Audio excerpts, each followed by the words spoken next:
Tenido ideas, sabemos de dónde vienen las ideas, empiezan a generar en nuestra cabeza, empezamos a pensar en algo, empezamos a meditar, considerarlo, lo analizamos, empezamos a ver muchas opciones y de pronto esa idea la ejecutamos, se vuelve una acción. Las ideas son buenas. Gracias a una idea tenemos un medio de transporte que no necesita animales de carga. Gracias a una idea tenemos este edificio que puede soportar cómo corren los niños allá arriba. Pero las ideas también pueden ser peligrosas. Una idea mantuvo cautivas a varias naciones detrás de una cortina de hierro. Estamos hablando del comunismo. Una idea convirtió a un pueblo o convenció a un pueblo de exterminar a otro pueblo. Estamos hablando de la Segunda Guerra Mundial. Una idea llevó a una nación a padecer hambre durante varios años. China estaba convencido de que necesitaba eliminar a todas las aves que atacaban que se comían las semillas de los cultivos y decidieron eliminar a todas las aves. El problema fue que no hubo depredadores para los insectos que empezaron a comerse las raíces de esas plantas y terminaron perdiendo cosechas enteras. Las ideas pueden ser peligrosas. Mi padre vivió en una familia de 12 hijos, pues, según los que tengo noticia, realmente ni él tenía una idea completa de cuántos hijos había tenido mi abuela. Uno de sus hermanos, a una edad temprana, tal vez unos 12 o 14 años, se le ocurrió subir a un árbol. A mí me gusta subirme a los árboles, bueno, me gustaba.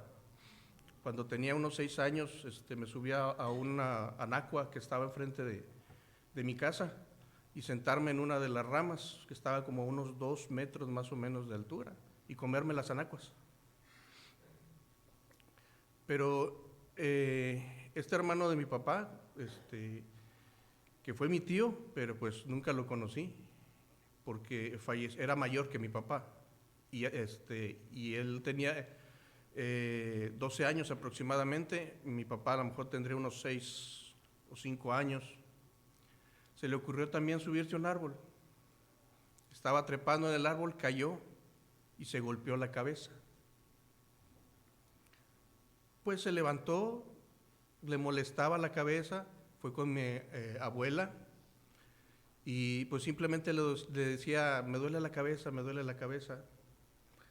Al día siguiente falleció, precisamente por el golpe en la cabeza.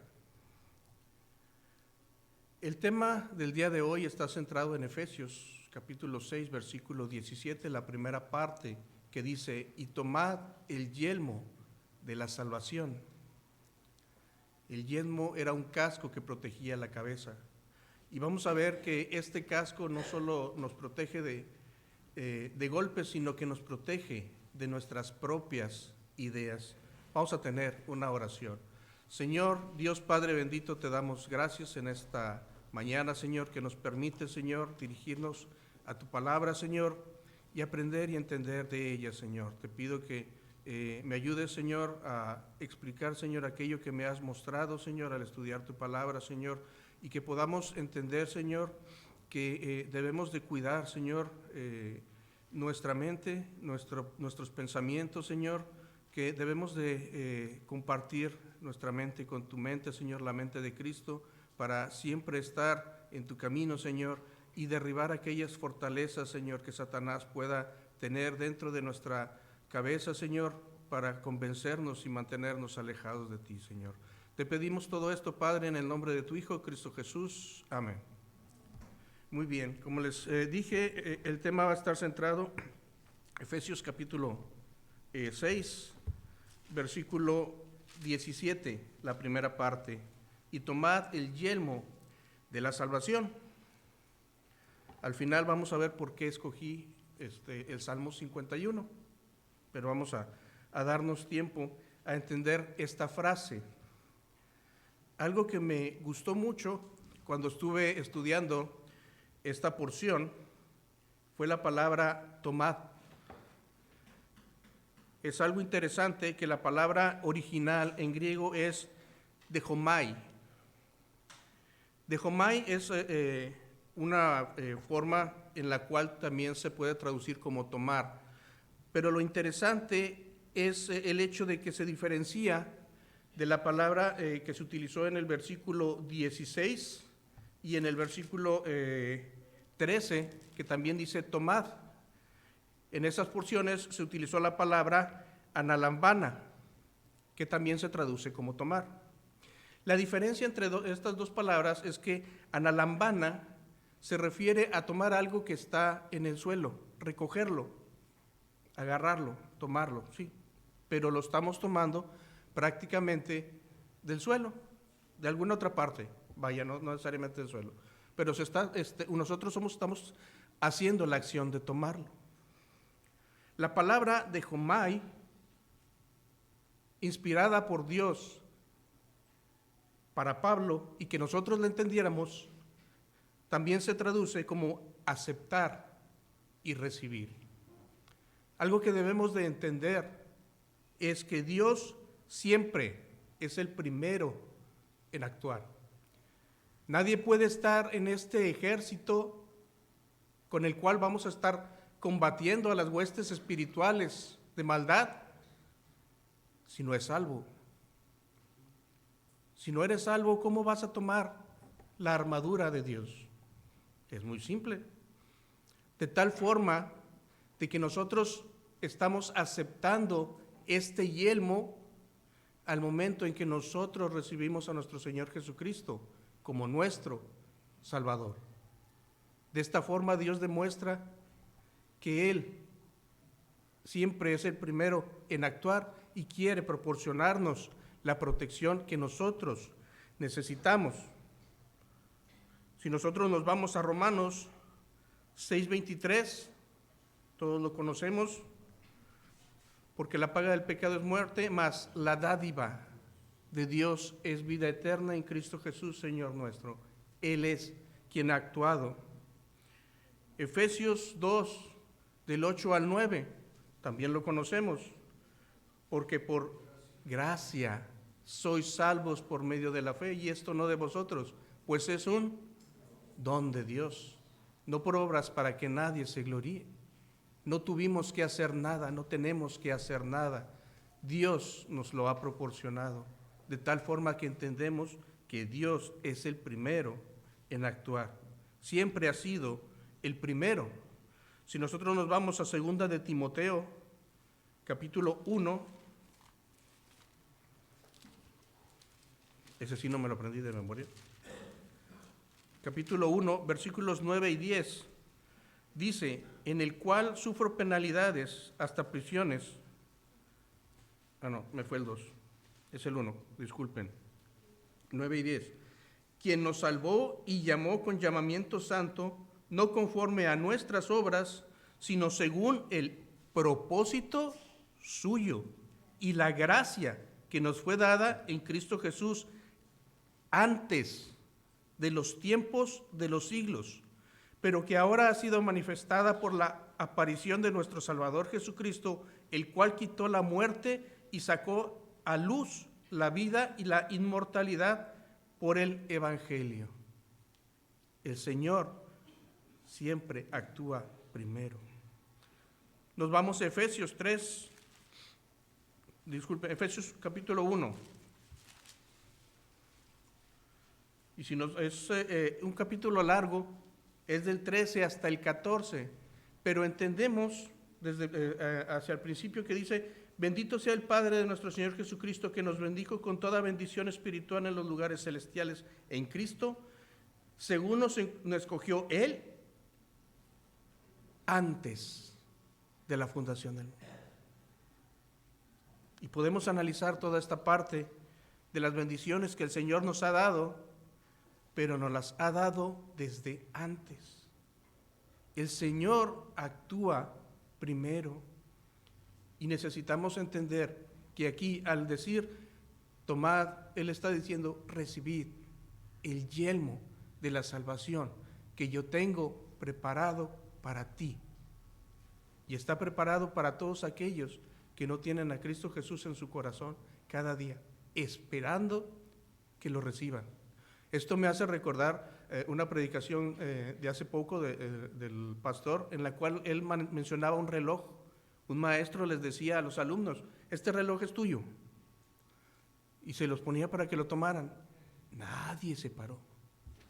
Hasta que el último que se le ofreció fue el único que se levantó, fue y lo tomó. Y fue suyo. Así el Señor tiene ese yelmo para todos y cada uno de nosotros.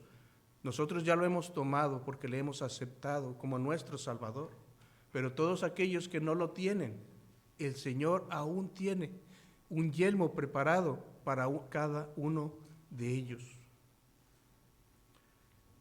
Primera de Juan 4:10.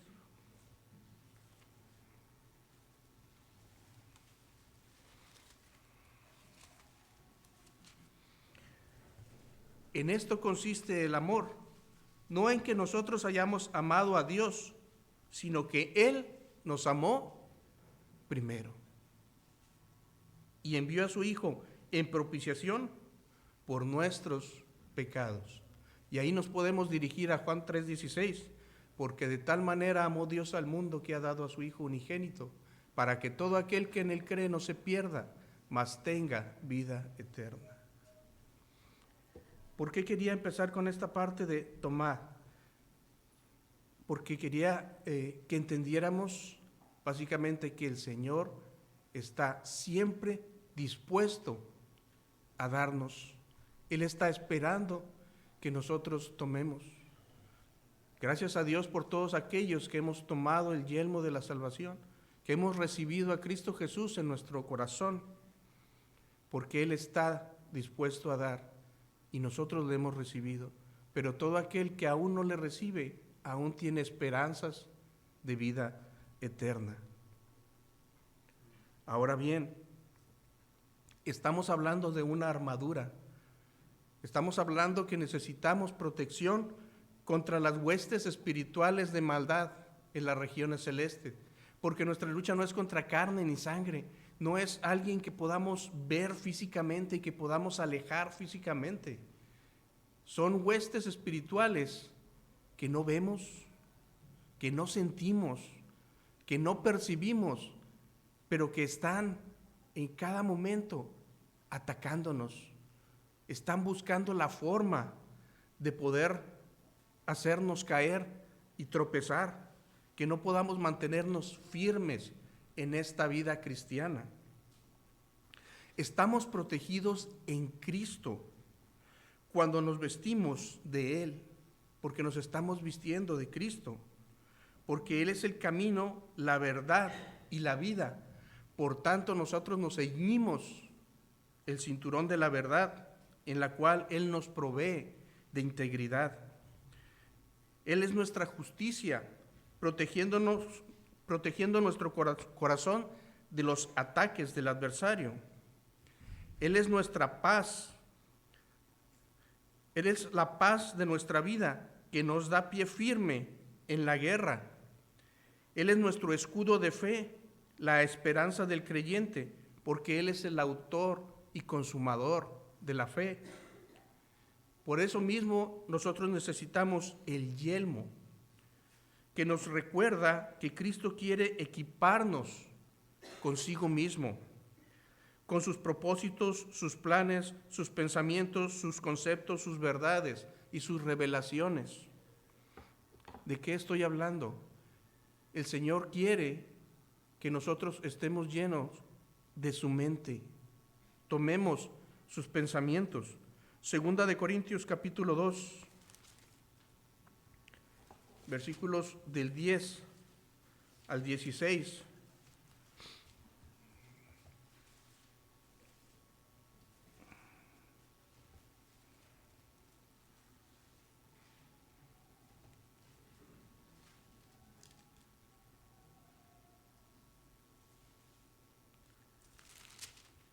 Creo que me equivoqué.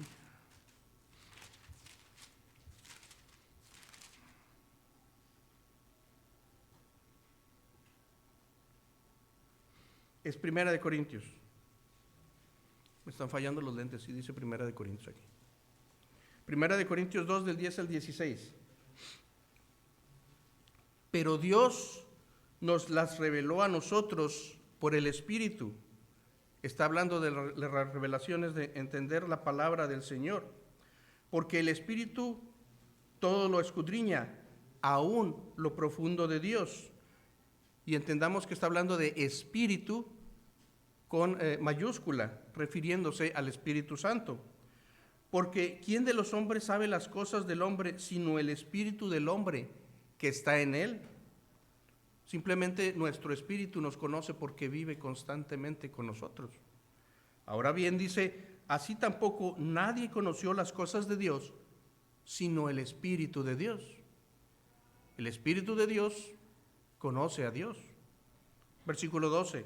Y nosotros no hemos recibido el espíritu del mundo, con minúscula, sino el Espíritu que proviene de Dios, para que sepamos lo que Dios nos ha concedido, lo cual también hablamos, no con palabras enseñadas por sabiduría humana, sino con las que enseña el Espíritu, acomodando lo espiritual a lo espiritual. Pero el hombre natural no percibe las cosas que son del Espíritu de Dios, porque para él son locura, y no las puede entender porque se han de discernir espiritualmente. En cambio, el Espíritu juzga todas las cosas, pero él no es juzgado de nadie. Porque ¿quién conoció la mente del Señor? ¿Quién le instruirá? Mas nosotros tenemos la mente de Cristo. Cristo quiere que nosotros conozcamos sus planes. Quiere que nosotros conozcamos de su vida, de su ministerio, pero que no sea solo un conocimiento vano del saber de, sí, yo sé qué pasó, sino que ese conocimiento nos ayude a formar ideas correctas. Si Él nos ha revelado su propósito, es porque quiere que pensemos en cómo podemos ayudar a ese propósito, cómo podemos actuar en ese propósito. Él quiere que nosotros estemos pensando en Él, en su obra, y que nuestras ideas estén seguras en el Señor. Si nosotros tenemos el Espíritu de Dios, tenemos la mente de Cristo, pensemos en el Señor constantemente. No nos alejemos de la verdad, porque si nos alejamos de la verdad, simplemente vamos a tener malas ideas. Se dice que la ociosidad es la madre de todos los vicios. La ociosidad. La ociosidad es la madre de todos los vicios. La necesidad es la madre de la inventiva. Entonces, hay dos puntos. Si necesitamos obedecer al Señor, si realmente hay esa necesidad y ese deseo en nuestro corazón, vamos a pensar cómo actuar y cómo trabajar para el Señor. Pero si somos ociosos, simplemente vamos a perdernos, vamos a descuidarnos y nuestras ideas van a ser peligrosas. Hay algo importante al momento de que nosotros tenemos la mente de Cristo, y es que debemos de entender y comprender. Romanos 12:1.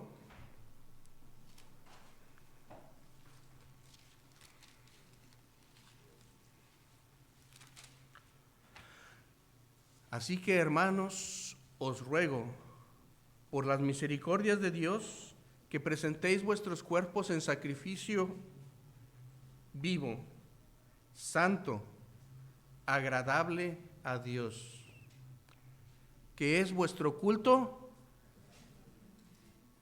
racional. Razón, juicio basado en el pensamiento. Vaya, decimos, la salvación no es un sentimiento. Tenemos que entenderlo. No es, ay, sí, me siento bien, Es el razonar y entender que Cristo murió por nosotros, aceptar que esa muerte fue en nuestro lugar, arrepentirnos de nuestra vida y recibirle a Él como nuestro Salvador. Es algo que debemos de entender, que debemos de razonar, que debemos de mantener en nuestro pensamiento. Versículo 2, no os conforméis a este siglo, sino transformaos por medio de la renovación de vuestro entendimiento. Tenemos que entender lo que la palabra del Señor nos dice. Vaya, yo sé que me van a odiar, porque todo el año, cada vez que me he parado, lo he dicho. Pero la única forma que podemos entender al Señor es a través de su palabra. Es de la única forma que podemos conocerlo. Tenemos que leer la Biblia. Vaya, yo tengo que decir que yo no soy bueno leyendo la Biblia. Tengo que decirlo porque si no, mi señora que me conoce me va a reclamar. Yo también tengo ese problema. Me ataca el Sabanás y no me deja. O bien los deseos de los ojos, la televisión, la computadora. Empezamos a tener otras preferencias que nos alejan de la palabra del Señor. Y al alejarnos de la palabra del Señor, simplemente no nos va a dejar tenerlo en nuestra mente y nuestros pensamientos. Decía Pablo, si hay algo puro, algo bueno, ¿qué más dice? Todo lo puro, todo lo justo, en esto pensar, tenerlo en nuestra mente, tenerlo siempre presente, y de esa forma no vamos a caer, no vamos a ser fácilmente atacados por Satanás. Debemos ser coherentes con la obra redentora de nuestro Salvador, porque dice la siguiente parte, para que comprobéis cuál sea la buena voluntad de Dios, agradable y perfecta. Debemos que comprobarlo, tenemos que analizarlo y darnos cuenta de que eso es lo mejor para nosotros. Eso es lo que nosotros realmente necesitamos vivir. Segunda de Pedro 3, 17 y 18.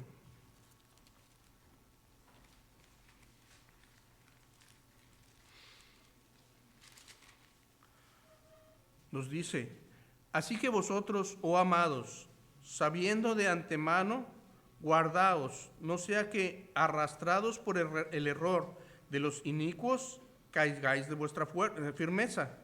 Antes bien, creced en la gracia y el conocimiento de nuestro Señor y Salvador Jesucristo. A Él sea la gloria ahora y hasta el día de la eternidad. Somos soldados, y dice Pablo, para que habiendo acabado todo, estad firmes. Y aquí Pedro nos dice en el versículo 17 al final, caigáis de vuestra firmeza. Vaya, todos los escritores y el Señor saben que podemos fallar. ¿Por qué? Porque vamos a tener una idea equivocada. Vamos a fallar, vamos a tropezar, vamos a caer, y eso va a detener nuestro crecimiento espiritual. Efesios 5, 17 y 18 nos dice, por tanto, no seáis insensatos, sino entendidos de cuál sea la voluntad del Señor. No os embriaguéis con vino, en lo cual hay disolución. Antes bien, sed llenos del Espíritu Santo. Hablábamos en la escuela dominical, en clases anteriores, que cuando se refería a ser llenos, se refiere a dejarnos controlar por el Espíritu Santo. Decíamos, cuando uno está lleno de ira, pues cualquiera es saco de boxeo porque se quiere desquitar con todos. Cuando uno está lleno de tristeza, hasta un saludo lo puede uno hacer llorar por nostalgia o por cualquier otra situación. Pero si estamos llenos del Espíritu Santo, vamos a permitir que el Espíritu Santo nos guíe, y de esta forma nosotros vamos a ser entendidos de cuál es la voluntad del Señor, porque vamos a entender lo que el Espíritu Santo, o hacia dónde el Espíritu Santo nos quiere guiar. Primera de Tesalonicenses 5:8.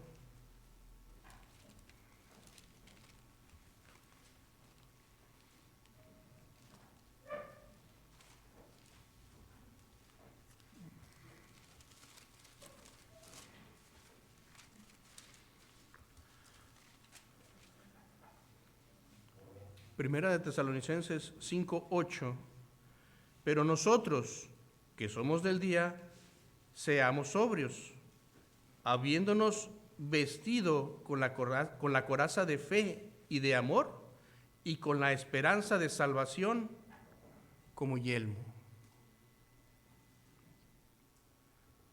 Aquí también Pablo vuelve a mencionar lo que es la armadura de Dios. Y nuestra esperanza de salvación es el yelmo. Vaya, entendemos por esperanza algo que esperamos, refiriéndonos a algo que es un hecho. También en la escuela dominical les mencionaba que a veces uno llegaba a la casa, empezaba a oler, ay, huele muy rico, tengo la esperanza de que me sirvan de comer. Pues sí, lo estoy oliendo. Pero si llego y no huelo nada, no tengo esperanzas de que me vayan a servir de comer. Pero nosotros tenemos la esperanza de salvación, de que es algo seguro, es algo que es un hecho innegable. Ahora bien, Satanás tiene un trabajo en esta parte.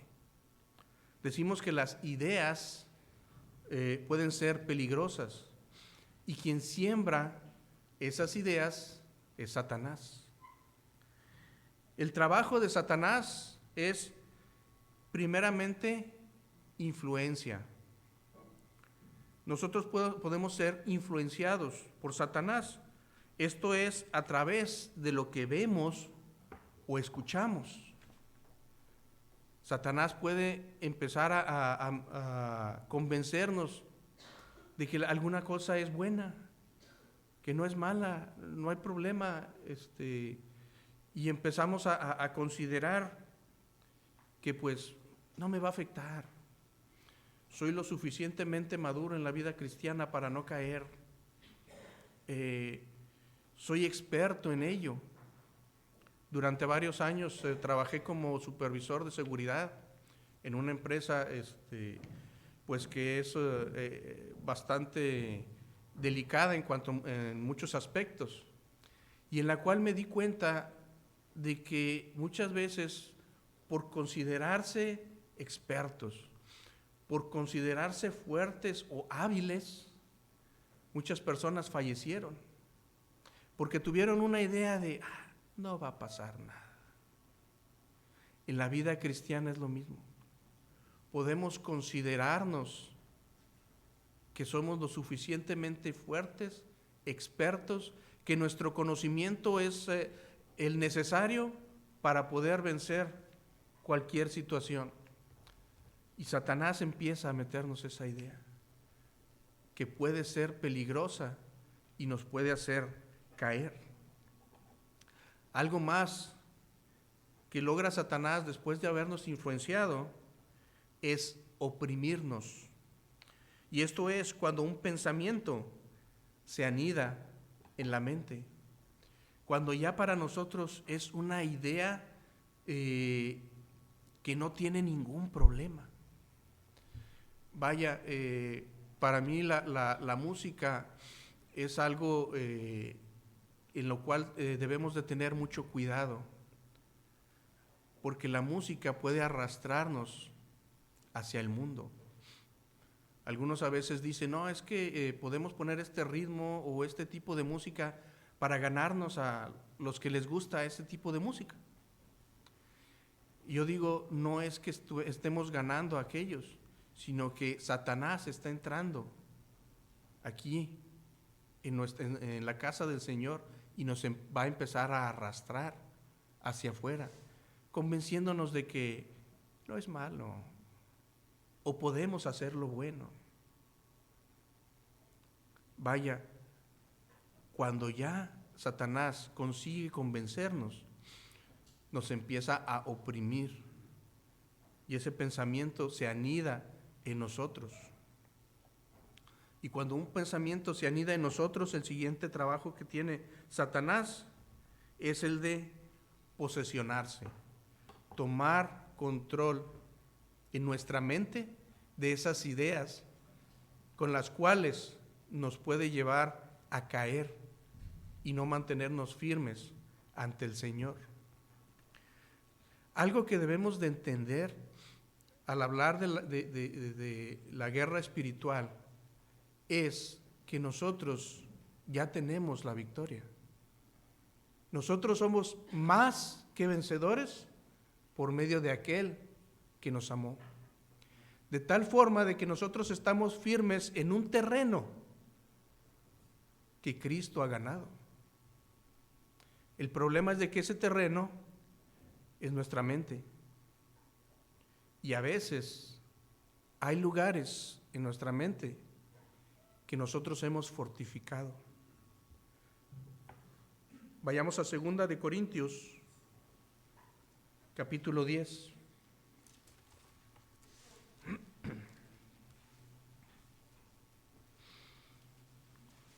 Segunda de Corintios capítulo 10 del versículo 4 al 6 nos dice: porque las armas de nuestra milicia no son carnales, seguimos hablando de la batalla espiritual, sino poderosas en Dios. ¿Cuáles son las armas? La armadura de Dios.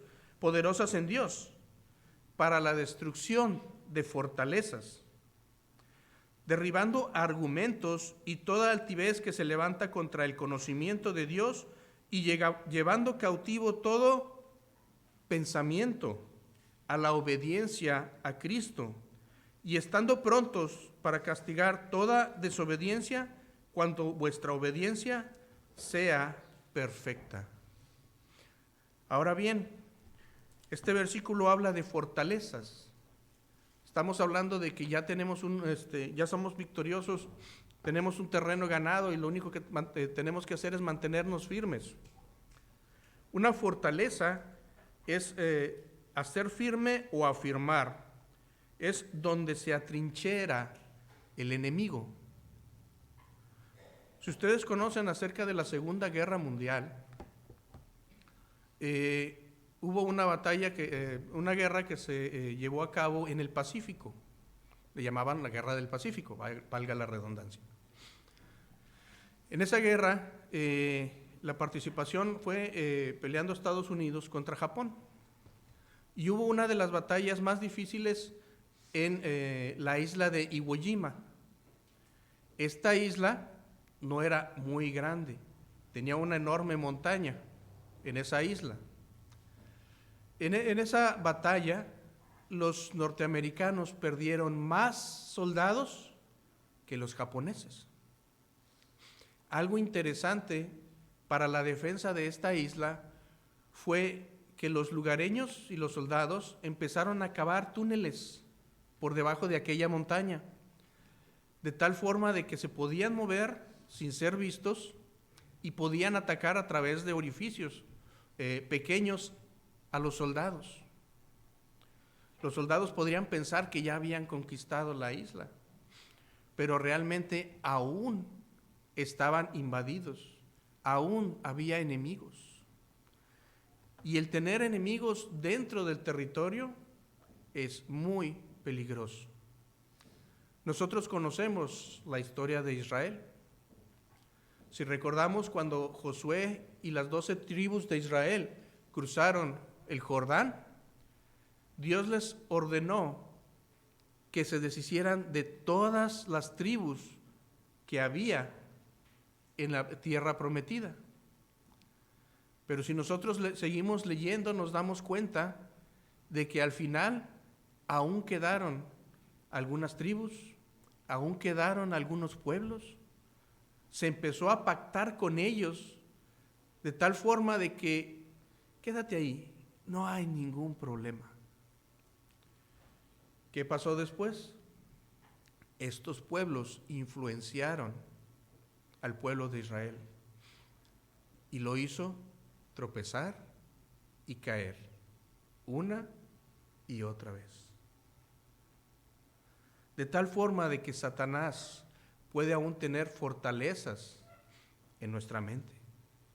Cuando nosotros hemos aceptado a nuestro Señor Jesucristo, cambiamos, sí, pero aún queda algo a veces. Nos queda algo que no queremos ceder, que no queremos permitir que se vaya de nuestras vidas. Puede ser la música, puede ser tal vez el deseo de tener más, avaricia, pueden ser muchas cosas. Satanás las transforma en fortalezas dentro de nosotros. Así como los soldados en Iwo Jima creían tener la isla, pero realmente aún había enemigos adentro. En nuestra mente, Satanás se atrinchera y crea esas fortalezas que pueden estar minando y acabando con nuestras vidas. Nos puede estar arrastrando y logrando que caigamos de nuestra fe, de nuestra confianza. ¿Por qué utilicé el Salmo 51? Nos damos cuenta de que David pecó, cayó, se arrepintió. Pero algo que me gusta mucho de este capítulo es cuando él dice: vuélveme el gozo de la salvación. Si algo quiere Satanás es desanimar o desalentar al cristiano, y a veces hasta convencernos de que no somos salvos o de que podemos perder la salvación. La salvación no se pierde, porque Cristo murió por nuestros pecados pasados, presentes y futuros. Pero el trabajo de Satanás es desanimarnos y desalentarnos y hacernos creer que podemos perder algo. Por eso David decía: vuélveme el gozo de la salvación.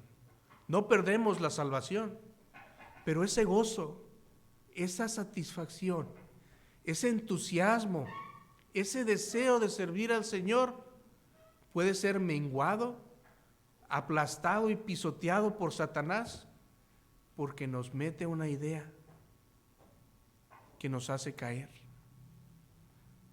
A veces nos puede oprimir e incluso puede llegar a posesionarse, a trincherarse y a mantenerse en nuestras vidas, no por algún tiempo, a lo mejor aún la tenemos después de tantos años de haberle recibido, porque no le hemos entregado todo al Señor. Necesitamos entender que sí podemos fallar.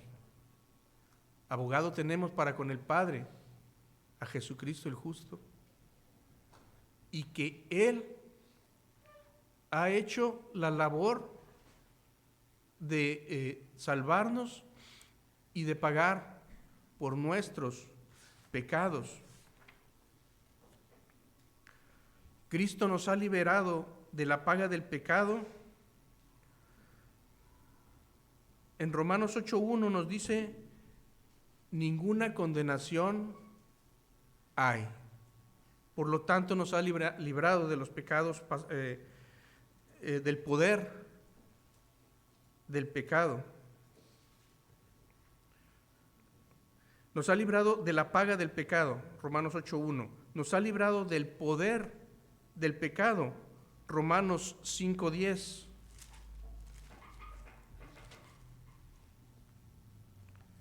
Que dice, porque si siendo enemigos fuimos reconciliados con Dios por la muerte de su Hijo, mucho más estando reconciliados seremos salvos por su vida. Nos ha librado del poder del pecado y nos librará de la presencia del pecado cuando Satanás y sus ángeles sean lanzados al lago de fuego. Pero por el momento necesitamos entender que el Señor nos ha librado del poder del pecado en nuestras vidas. Por eso debemos de utilizar la armadura de Dios para proteger nuestras vidas contra las acechanzas de Satanás, para poder derribar esas fortalezas que Satanás pueda tener en nuestra mente o en nuestro corazón, que nos esté desanimando o desalentando a hacer su voluntad, a seguirle, a cumplir con su obra y a obedecerle día con día. Digamos como David, vuélveme el gozo de tu salvación, y derribemos esas fortalezas que Dios nos ha permitido tener las armas necesarias para poderlas destruir. Dios bendiga su palabra.